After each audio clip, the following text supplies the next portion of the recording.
ఓం శ్రీ పరమాత్మనే నమః. శ్రీ భగవత్యే నమః. శ్రీమద్దేవి భాగవతము 4వ స్కందము 10-11 అధ్యాయాలు. మొత్తం 4వ స్కందంలోని 12వ భాగం మనం ఇప్పుడు తెలుసుకుంటున్నాము. అసురులు పలికిన మాటలకి శుక్రాచార్యుడు సమాధానం చెప్పటం మనం ఇప్పుడు తెలుసుకుంటున్నాము.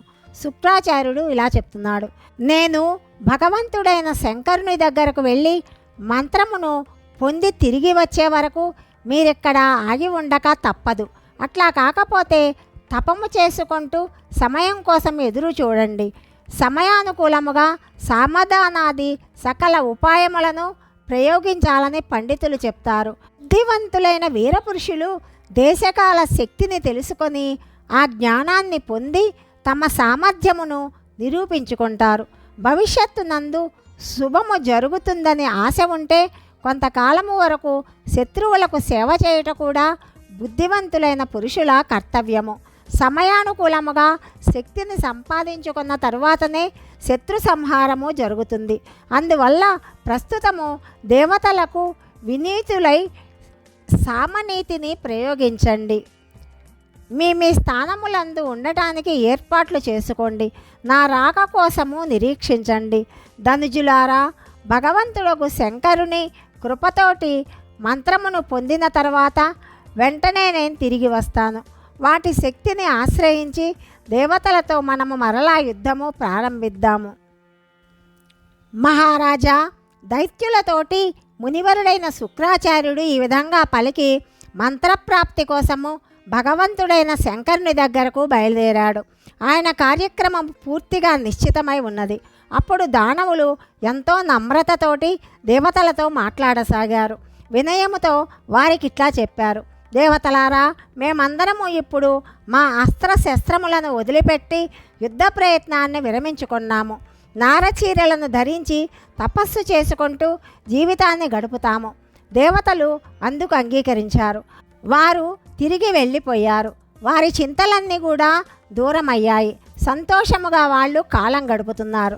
రాక్షసులు తమ అస్త్రశస్త్రాలను పరిత్యజించిన వెంటనే దేవతలు అక్కడ ఒక్క క్షణము కూడా నిలువలేదు. వారికి పూర్తిగా నమ్మకం కలిగింది. వారు తమ తమ ధామములకు వెళ్ళిపోయారు. నివసించటానికి అనువైన ఏర్పాట్లను చేసుకొని క్రీడాశక్తులయ్యారు. అక్కడ దైత్యులు కూడా తాపస్సులులాగా నటిస్తూ తపము ప్రారంభించారు. శుక్రాచార్యుని రాక కోసము నిరీక్షిస్తూ ఉన్నారు. కశ్యపుని ఆశ్రమమున నివాసములు ఏర్పరచుకున్నారు. కొంతకాలమునకు శుక్రాచార్యుడు కైలాసాన్ని చేరుకున్నాడు. భగవంతుడగు శంకరునకు నమస్కరించాడు. ఏ పని మీద వచ్చితివి అని శంకరుడు అడుగగా శుక్రాచార్యుడు ఇట్లు పలికాడు: ప్రభు, బృహస్పతి వద్ద లేని మంత్రములను నేను పొందాలనే కోరికతోటి ఇక్కడికి వచ్చాను. దేవతలకు పరాజయము, దైత్యులకు విజయము కలగాలని నేను ప్రయత్నిస్తున్నాను. వ్యాస మహర్షి ఇలా చెప్తున్నాడు. శుక్రాచార్యుని మాటలు విని సర్వజ్ఞుడు భగవంతుడైన శంకరుడు ఇట్లా ఆలోచించాడు: ఈ విషయమున నేనేం చెయ్యాలి? ఈ శుక్రాచార్యుడు దైత్యులకు గురువు. వారికి విజయమును చేకూర్చడానికి ఇతడు దేవతలతో ద్వేషాన్ని పెంచుకున్నాడు. మంత్రప్రాప్తి కోసము నా చెంతకు వచ్చాడు. కానీ నేను దేవతలను రక్షించాలి. ఈ విధముగా ఆలోచించి భగవంతుడైన శంకరుడు ఎంతో కష్టమైన ఒక వ్రతమును చెయ్యమని మునిని ఆదేశించాడు. ఇంకా ఇట్లా అంటున్నాడు: నీవు 1000 సంవత్సరములు తల్లక్రిందుగా తపము చెయ్యాలి. పొట్టు పొగ మాత్రమే పానము చెయ్యాలి. అట్లు చేస్తే నీ కోరిక నెరవేరుతుంది. నీకు మంత్రములు లభ్యమవుతాయి అని చెప్పాడు. ఈ విధంగా చెప్పగానే శుక్రాచార్యుడు భగవంతుడైన శంకరునకు నతమస్తకుడయ్యాడు. దేవేశ్వర, మహాప్రసాదము, నీ ఆజ్ఞను నేను శిరసావహిస్తాను. ఇప్పటి నుండే వ్రతమునందు లగ్నమవుతాను. వ్యాస మహర్షి ఇలా చెప్తున్నాడు. శుక్రాచార్యుడు భగవంతుడైన శంకరునితో ఈ విధంగా చెప్పి మంత్రప్రాప్తి కోసము ఆ వ్రతాన నిరతుడయ్యాడు. కేవలము ఆ పొగనే ఆహారముగా తీసుకుంటున్నాడు. మనస్సును శాంతపరుచుకున్నాడు. అతడు తన కార్యమును పూర్తిగా నిశ్చితము చేసుకున్నాడు. శుక్రాచార్యుడు కఠిన వ్రతము ఆచరిస్తున్నాడు. దైత్యులు కపట తాపసుల వేషము ధరించి ఉన్నారు. ఇదంతా కూడా దేవతలకు తెలిసిపోయింది. దేవతలు కూడా మంత్రప్రాప్తి కోసము ఉపాయం చేయసాగారు. రాజా తరువాత దీనిని మనస్సులో విశ్లేషించి వారందరూ కూడా యుద్ధానికి ఏర్పాటు చేసుకున్నారు. అస్త్రశస్త్రములను తీసుకొని ప్రముఖ దానవులున్న చోటికి చేరుకున్నారు. అప్పుడు ఆయుధదారులకు దేవతల రాకను చూసి దానవులు భయంతో కంపించారు.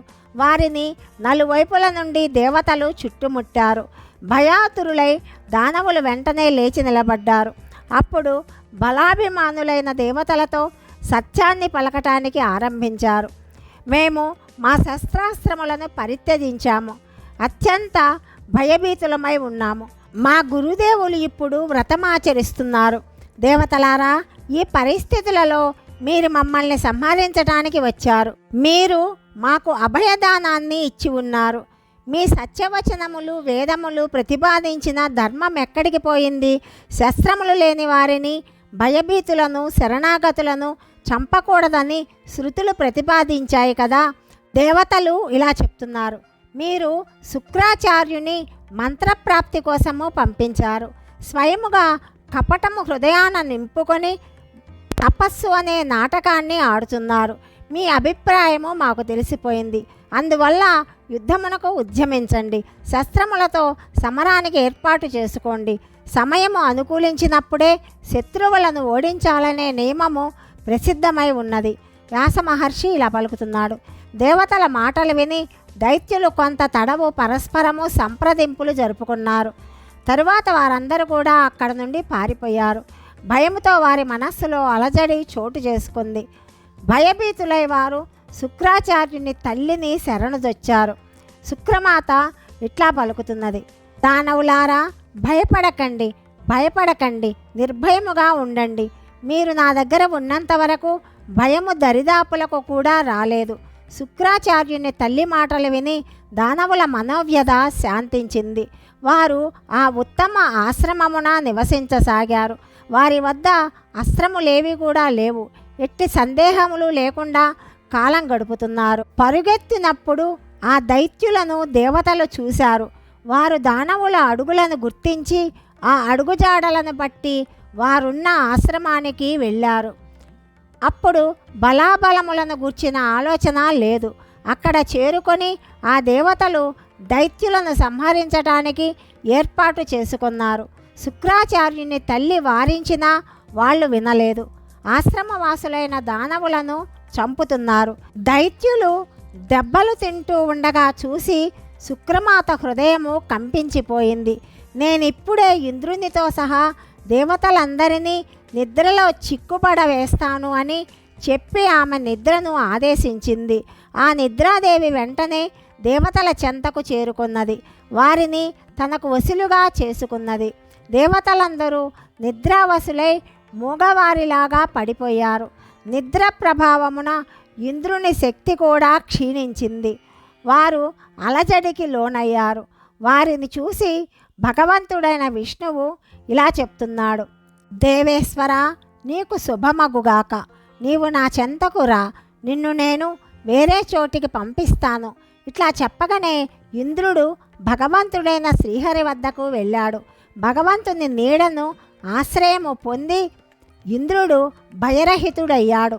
నిద్ర కూడా అతనిని సమీపించలేకపోయింది.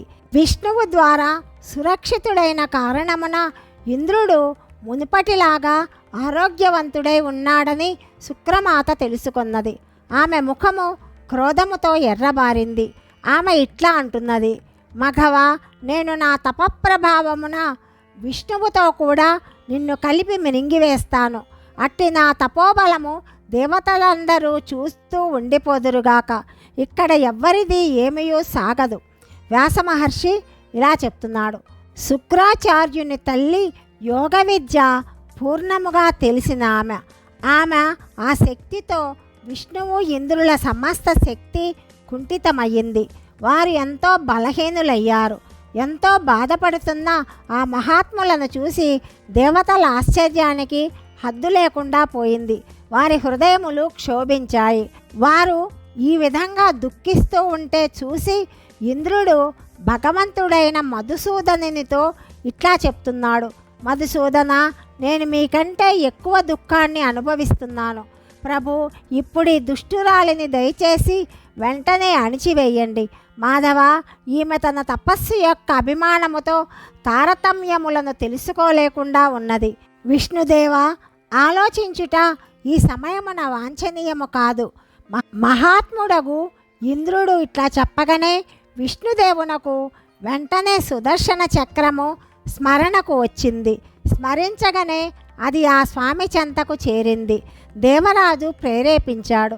భగవంతుడు కుపితుడై శుక్రుని తల్లిని వధించటానికి చక్రాయుధమును చేబూనాడు.